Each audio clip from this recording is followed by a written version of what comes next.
정병훈 집사입니다. 욥기 1장입니다. 우스 땅에 욥이라 불리는 사람이 있었는데 그 사람은 온전하고 정직하여 하나님을 경외하며 악에서 떠난 자더라. 그에게 아들 7과 딸 3이 태어나니라. 그의 소유물은 양이 7,000마리요 낙타가 3,000마리요 소가 500결이요 암나귀가 500마리이며 종도 많이 있었으니 이 사람은 동방 사람 중에 가장 훌륭한 자라. 그의 아들들이 자기 생일에 각각 자기의 집에서 잔치를 베풀고 그의 누이 3명도 청하여 함께 먹고 마시더라. 그들이 차례대로 잔치를 끝내면 욥이 그들을 불러다가 성결하게 하되 아침에 일어나서 그들의 명수대로 번제를 드렸으니 이는 욥이 말하기를 혹시 내 아들들이 죄를 범하여 마음으로 하나님을 욕되게 하였을까 함이라. 욥의 행위가 항상 이러하였더라. 하루는 하나님의 아들들이 와서 여호와 앞에 섰고 사탄도 그들 가운데에 온지라. 여호와께서 사탄에게 이르시되 내가 어디서 왔느냐. 사탄이 여호와께 대답하여 이르되 땅을 두루 돌아 여기저기 다녀왔나이다. 여호와께서 사탄에게 이르시되 내가 내 종 욥을 주의하여 보았느냐. 그와 같이 온전하고 정직하여 하나님을 경외하며 악에서 떠난 자는 세상에 없느니라. 사탄이 여호와께 대답하여 이르되 욥이 어찌 까닭없이 하나님을 경외하리이까. 주께서 그와 그의 집과 그의 모든 소유물을 울타리로 두르심 때문이 아니니까.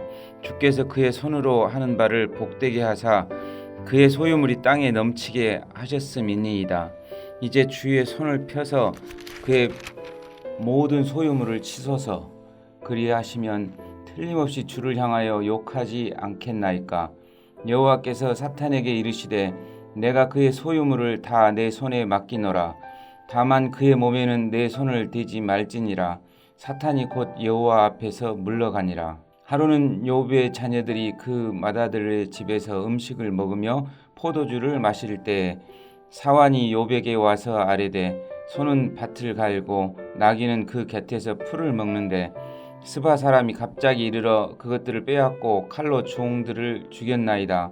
나만 홀로 피하였으므로 주인께 아뢰러 왔나이다. 그가 아직 말하는 동안에 또 한 사람이 와서 아뢰되 하나님의 불이 하늘에서 떨어져서 양과 종들을 살라버렸나이다. 나만 홀로 피하였으므로 주인께 아뢰러 왔나이다. 그가 아직 말하는 동안에 또 한 사람이 와서 아뢰되 갈대아 사람이 새 무리를 지어 갑자기 낙타에게 달려들어 그것을 빼앗으며 칼로 종들을 죽였나이다.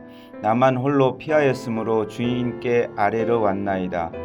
그가 아직 말하는 동안에 또 한 사람이 와서 아뢰되 주인의 자녀들이 그들의 맏아들의 집에서 음식을 먹으며 포도주를 마시는데 거친 들에서 큰 바람이 와서 집 내 모퉁이를 치매 그 청년들 위에 무너짐으로 그들이 죽었나이다. 나만 홀로 피하였으므로 주인께 아뢰러 왔나이다 한지라. 욥이 일어나 겉옷을 찢고 머리털을 밀고 땅에 엎드려 예배하며 이르되 내가 모태에서 알몸으로 나왔사온즉 또한 알몸이 그리로 돌아가올지라.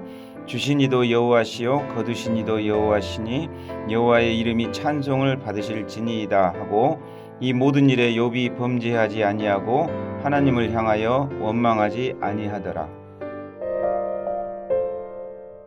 하늘에 계신 우리 아버지여, 이름이 거룩히 여김을 받으시오며 나라가 임하옵시며 뜻이 하늘에서 이룬 것 같이 땅에서도 이루어지이다.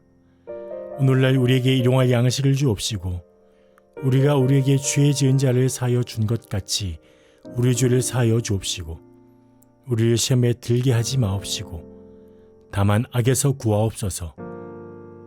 대개 나라와 권세와 영광이 아버지께 영원히 있사옵나이다. 아멘.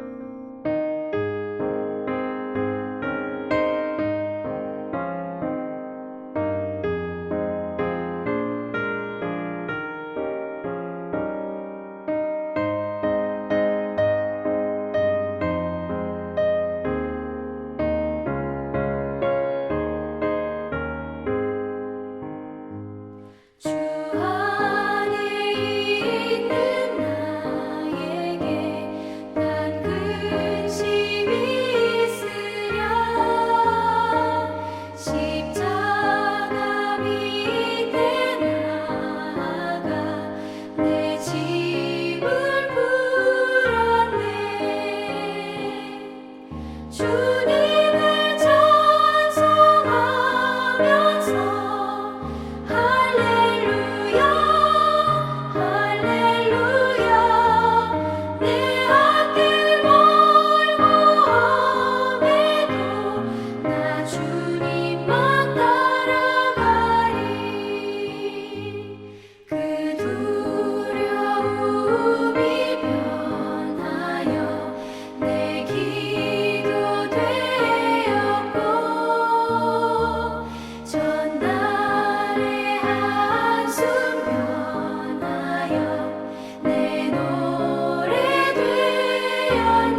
오늘 보실 하나님의 말씀은 사무엘하 3장 1절 말씀입니다.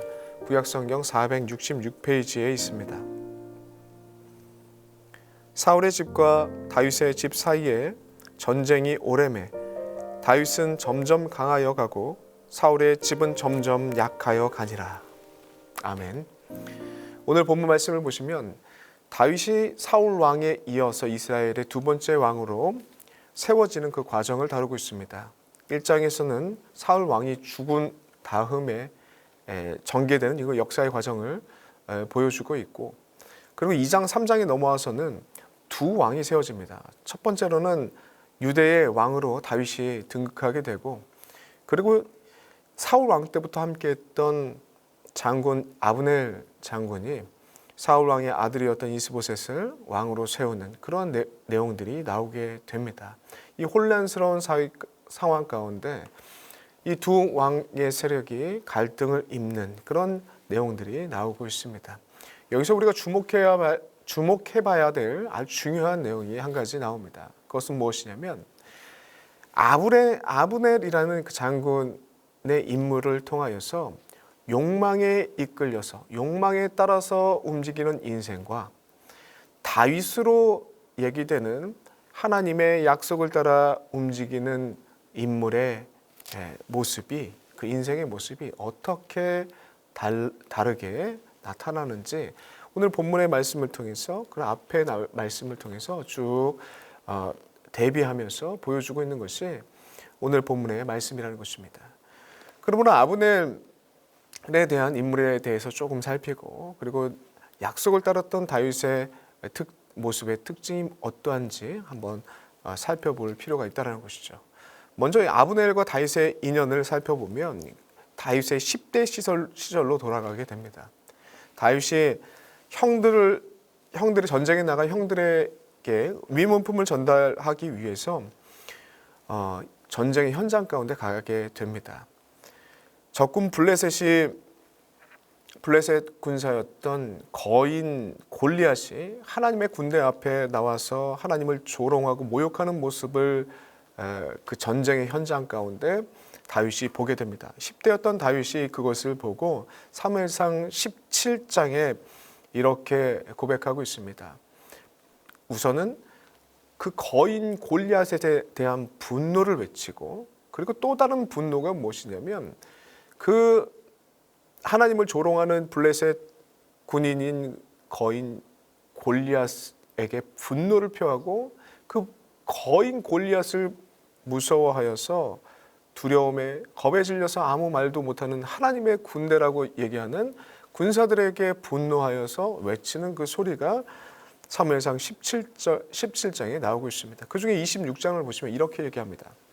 다윗이 곁에 서 있는 사람에게 말하여 이르되 이 할례받지 않는 블레셋 사람이 누구이기에 살아계신 하나님의 군대를 모욕하느냐라고 하면서 소리를 지르는 거죠. 그때 다윗의 형들이 찾아와서 이 완악한 놈아, 네가 뭘 안다고 이 전쟁터에 와가지고 군사들에게 모욕감을 주느냐 막 하면서 막 혼을 내요. 그럼에도 불구하고 다윗은 30절에 돌아서서 다른 사람에게 향하여 여전히 전과 같이 말하매라고 되어 있습니다. 형들이 아무리 뭐라고 하더라도, 형의 권위를 가지고 뭐라고 하더라도 그것은 옳지 않다라는 거죠. 하나님의 이름을 욕되이 하고 하나님의 군대를 모욕하는 저들 앞에 자기가 나가서 싸우겠다고 외쳐댑니다. 그것을 사울 왕이 듣게 되고 사울 왕 앞에 가서 32절에 이렇게 얘기합니다. 다윗이 사울에게 말하되 그로 말미암아 사람이 낙담하지 말 것이라. 주의 종이 가서 저 블레셋 사람과 싸우리다 라고 외치게 됩니다. 낙담하지 말고 내가 가서 싸우겠다라고 외치는 것이죠. 이때의 이스라엘 군을 통솔하고 있던 군사령관이 아브넬입니다. 사실상 적군의 도발로 인해서 사기가 떨어져 있는 군사들의 사기를 올리고, 그리고 신앙의 약속을 근거하여서 동기부여해야 되는 자가 누구냐면 아브넬이라는 거죠. 왕 플러스 아브넬입니다. 어떻게 보면 전쟁의 현장이기 때문에 왕보다는 이 아브넬이라는 군사령관의 역할이 그리고 영향력이 더 커야 되는 현장이었다라는 것이죠. 그럼에도 불구하고 아브넬은 오늘 본문의 내용들을 쭉 보시면 17장의 내용들을 보시면 하는 게 없습니다. 군사들이 골리앗의 그 위험 안에 겁을 먹고 두려워 떨 때 함께 두려워 떨었던 사람이 아브넬이고 아브넬이 했던 내용들을 보니까 왕을 통하여서 행정적인 조치를 내리죠. 왕의 부한 재물을 주겠다. 그리고 또한 왕의 딸을 주겠다. 골리앗과 나가 싸워서 골리앗을 이기는 자에게. 그리고 세금을 면제시켜 주겠다라는 이 행정 조치를 내리게 되는데 이 행정 조치를 내리고 이 아브넬은 가만히 있어요. 아브넬은 행정 조치를 내리는 사람이 아니죠. 군사 아닙니까? 나와서 싸우는 사람이고 그 군사들의 대표 아닙니까? 사기가 떨어져 있으면 사기를 북돋고 신앙에 근거하여서 나가서 싸우자라고 말해야 될 이 대표가 이 행정 조치 안에서 그냥 안주하는 어떻게 보면 직무유기하는 그런 모습들을 보이는 것이 아브넬의 모습이었다는 것이죠. 이 신앙인의 모습조차도 찾아볼 수 없는 것이 아브넬의 이 17장에 나와 있는 모습입니다. 오히려 소년 다윗이 책임자의 모습을 가지고 있고 그리고 마치 군사령과 같이 나아가서 신앙의 이름으로 싸우자, 하나님의 이름으로 싸우고 이기자라고 하면서 동기부여를 하는 그런 모습을 보이고 있다는 것입니다. 참 신앙인의 모습 또한 다윗은 보이고 있다는 것이죠.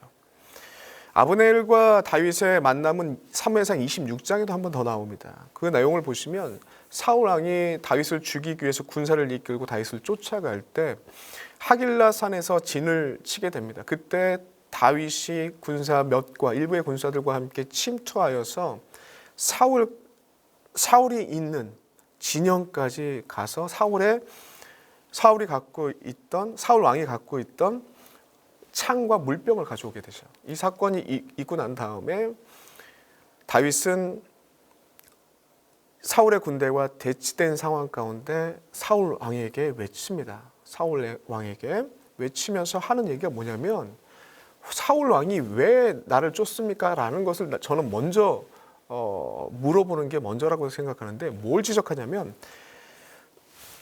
사무엘상 26장 15절을 보시면 이런 내용이 나와요. 어떤 내용이냐면 다윗이 아브넬에게 이르되 아브넬에게 얘기합니다. 뭐라고 얘기하냐면 내가 용사 아니냐? 이스라엘 가운데 너 같은 자가 누구냐? 그런데 내가 어찌하여 내 주 왕을 보호하지 아니하였느냐? 백성 가운데 한 사람이 내 주 왕을 죽이려고 들어갔느니라. 이 직무유기에 대한 지적을 하고 있는 것이죠. 그가 군사로서 군사령관으로서 왕을 잘 보필하고 보호해야 될 책임이 있는데 그 앞절 내용을 보시면 군사들과 함께 누워 있더라고 자든지 쉬고 있었다라는 거죠. 경계하면서 왕을 지키지 않고 직무유기하고 있었다라는 것을 명확하게 아주 지적하고 있습니다. 16절 내가 행한 일이 옳지 못하도다. 여호와의 살아계심을 두고 맹세하노니 여호와의 기름 부음을 받은 너희 주를 보호하지 아니하였으니 너희는 마땅히 죽을 자니라. 이제 왕의 창과 왕의 머리 곁에 있던 물병이 어디 있나 보라라고 하면서 아브넬의 직무유기하는 나태한 안일한 그의 책임 있는 자기의 역할을 감당하지 않았던 그 모습을 아주 적나라하게 지적하는 모습이 나오고 있습니다. 그리고 오늘 본문의 가운데 나타나고 있는 이 아브넬의 모습은 여전히 다윗의 10대 때 모습과 30대 때 만난 아브넬의 모습이 여전한 모습들이 나타나고 있다는 것이 1장의 지적인 것입니다. 사울 왕이 죽은 치열한 그 전투 가운데 아브넬 일은 그 전쟁을 책임졌던 그 아브넬은 살아서 복귀합니다. 왕이 죽었는데.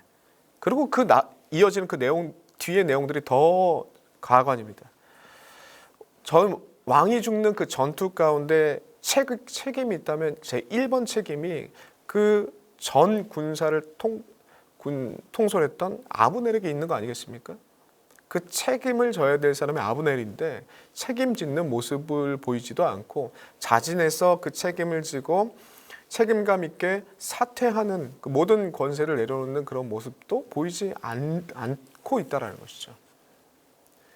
오히려 그 갖고 있는 자기 반성 없이 갖고 있는 권력을 유지하고 그 권력을 이용해서 하나님의 분명한 뜻을 알고 있음에도 불구하고 사울 왕 이후에 다윗 왕이 그 후대 왕으로 세워질 것을 분명히 아브넬이 알고 있음에도 불구하고 새로운 자신의 권력을 가지고 새로운 왕을 만들어 냈다라는 것입니다.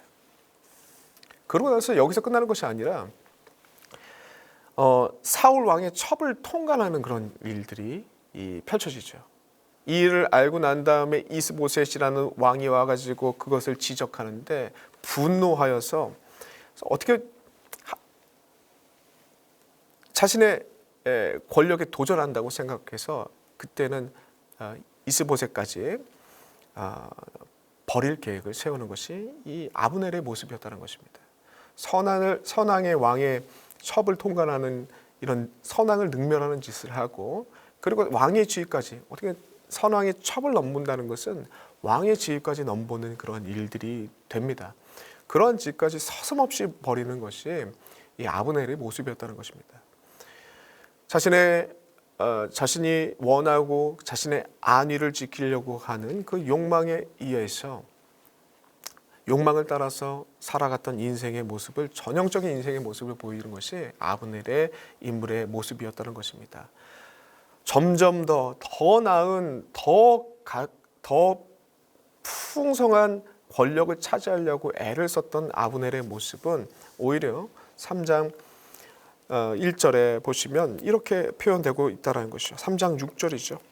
3장 6절을 보시면 사울의 집과 다윗의 집 사이에 전쟁이 있는 동안에 아브넬이 사울의 집에서 점점 권세를 잡으니라 이렇게 되어 있다는 거죠. 아브넬의 인생의 목표는 자신의 자리를 지키는 것과 그리고 자신의 안위와 그리고 하나님의 뜻이 아닌 자신의 권력을 유지하는 데 목표를 두고 살아갔던 인물입니다. 그렇게 교만하게 왕의 권세까지 누리려고 했던 아브넬의 모습이 오늘 본문을 통해서 사무엘상과 사의 모습을 통해서 쭉 드러나고 있는 것이 아브넬의 모습이었다는 것입니다. 이 모습이 오늘날 우리의 모습이 될 수 있다는 것이 성경의 지적입니다.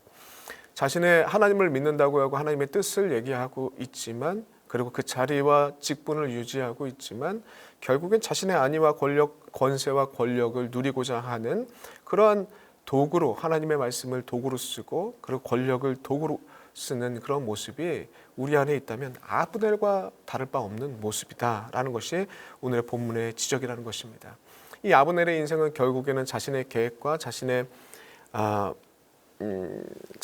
그 겉모술수로 살아갔던 그 인생들은 결국에는 그 욕망을 따라 살아갔던 그 인생은 결국 비참한 죽음을 겪게 되는 것이 이 3장 이후의 내용이라는 것입니다. 반면에 다윗은 10대부터 한결같이 하나님의 약속을 따라 움직였습니다. 욕망을 따라 움직이는 것이 아니라 권세를 따라 움직이는 것이 아니라 합리적인 조건에 따라 움직이는 것이 아니라 오직 하나님의 말씀을 따라서 움직였던 모습을 보인 것이 우리 다윗의 모습이었다는 것입니다.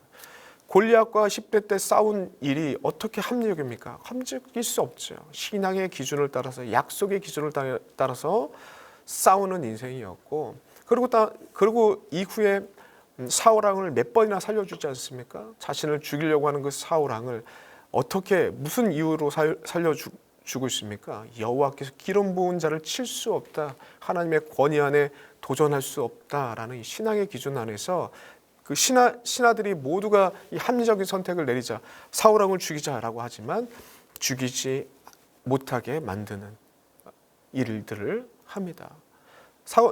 신하들이 볼 때는 너무나도 답답하겠죠. 왜 이런 빠른 길을 놔두고 왜 이렇게 돌아가느냐? 왜 이 합리적인 방법을 놔두고 왜 또 어려움을 반복하게 겪느냐라는 답답함은 있었을 것입니다. 그러나 이 다윗이 쫓아갔던 그 내용은 무엇입니까? 합리적인 선택이 아니죠. 하나님께서 말씀하신 약속을 따라서 결단을 하고 생각하고 결단을 하고 행동하는 그 행동이었다는 것입니다. 철저하게 하나님의 말씀과 약속을 따라갔던 그 발걸음, 때로는 더디가고 때로는 답답하고 때로는 어리석어 보일지라도 그 길에 그 발걸음 가운데 하나님께서 함께 해주고 있다라는 것이 오늘 1장, 2장, 3장에 나타나고 있는 바입니다. 1장을 보시면, 오늘 본문의 1장을 보시면 사울왕이 죽은 이후에 강력한 세력을 가지고 있는 다윗이 이스라엘 전체를 통괄하는 왕으로 될 수도 있었겠지만 하나님의 순리적인 하나님의 이끄심을 바라며 유대의 왕으로 7년 6개월을 머뭅니다. 그 사이에 이스보시라는 왕이 2년 동안 그렇게 반란의, 어떻게 보면 반란이죠. 반란의 무리들이 있었음에도 불구하고 하나님의 뜻을 구하며 다윗은 때를 기다립니다. 그러고 난 다음에 그 반란의 세력은 스스로 무너지게 되고 다윗은 자연스럽게 하나님께서 예비해 두신 통합왕의 이스라엘 전 민족의 왕으로 자연스럽게 등극하게 되는 그러한 일들을 맞이하게 됩니다. 이 모든 것이 인간의 계산으로 욕망의 계산법대로 움직였다면 이러한 일들이 벌어지지 않았을 것입니다. 때로는 현실적으로 그리고 눈앞에 보이는 이익을 따라서 봤을 때는 계산법을 따라서 봤을 때는 욕망의 계산법을 따라서 봤을 때는 굉장히 답답한 모습이지만 하나님의 방법대로 나아갔을 때 하나님의 방법대로 일이 해결되면서 하나님의 신적 권위가 다윗에게 입혀지면서 모든 국민이 다윗을 참된 이스라엘의 영웅으로 왕으로 섬기게 되는 그러한 일들이 펼쳐지게 되었다는 것입니다. 사랑하는 성도 여러분들, 우리가 신앙생활을 하면서 합리적이고 논리적이고 옳게 보이는 것들을 따라가는 경우들이 있습니다. 우리에게 그런 것들이 필요합니다. 그러나 우리에겐 더 중요한 가치가 있습니다. 신앙의 가치와 말씀의 가치에 어긋난다면 그것이 합리적일지라도 하나님의 말씀을 선택하고 그게 논리적일지라도 그게 옳게 보이더라도 그게 당장의 이익을 갖다 주더라도 하나님의 합리적인 신앙의 말씀의 기준에 부합하지 않는다면 그것을 택하지 않고 하나님의 말씀의 앞에 약속의 길에 머물고 약속의 길에 더디가지만 그 약속의 길을 걸어가는 다윗처럼 살아가는 인생들이 됐을 때 하나님께서 책임져 주시고 하나님께서 협력하여서 선을 이루시는 놀라운 은혜가 여러분들의 삶 가운데 있을 것입니다. 다윗에게 함께 하셨던 그 하나님이 여러분과 함께 하실 것입니다. 기도하겠습니다. 하나님 너무나도 감사합니다. 오늘의 말씀을 통해서 아브넬의 욕망을 따라 살아갔던 인생의 모습과 주의 말씀을 쫓아갔던 다윗의 인생을 대조하여서 대비하여서 보여주시니 너무나도 감사합니다. 우리가 주님을 믿는다고 하면서 때로는 아브넬처럼 살아가지 않았는지 다시 한번 점검케 하여 주시옵시고 오직 하나님의 약속을 따라서 살아가는 다윗처럼 살아가는 주의 백성들 될 수 있도록 인도하여 주시옵소서. 감사드렸고 예수 그리스도의 이름으로 기도드리옵나이다. 아멘.